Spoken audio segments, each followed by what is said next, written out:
గర్భవతుల యొక్క కోరిక తీర్చడం భర్త కర్తవ్యం. ఎప్పుడు భార్య గర్భవతిగా ఉండగా ఆవిడ చేత పని చేయించకూడదండోయ్.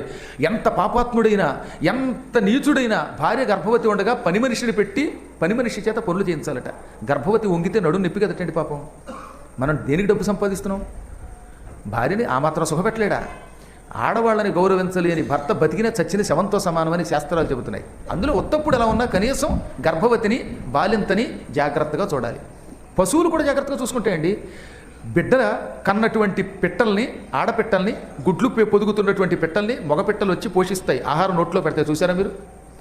ఎందుకంటే ఈ మధ్యన పాపం ఒక అమ్మాయి నా దగ్గరకు వచ్చి గర్భవతిని, సాఫ్ట్వేర్లు ఇంజనీర్లు చేస్తున్నారు, మెడిసిన్ చదువుతారు, ఉద్యోగాలు చేస్తారు, ఆడవాళ్ళ కష్టాలు పట్టించుకోకపోతే ఇంక వీడి డబ్బెందుకు మొహాన్ని కొట్టడానిక? ప్రజల్ని మార్చాలి. ఈ రామాయణ కథ చెప్పండి.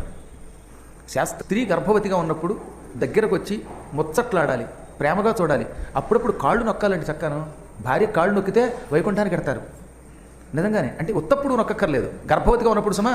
ఇప్పుడు మళ్ళీ గర్భం ధరించే అవకాశం లేని వాళ్ళు దాని గురించి అసలు కాళ్ళు నొప్పులు పుట్టినప్పుడు. కానీ ఇప్పుడు కూడా నొక్కొచ్చు. ఎప్పుడంటే చిత్రకూటం కొండ ఎక్కారు కొంతమంది ఆడవాళ్ళు, పాపం కష్టపడి ఎక్కారు.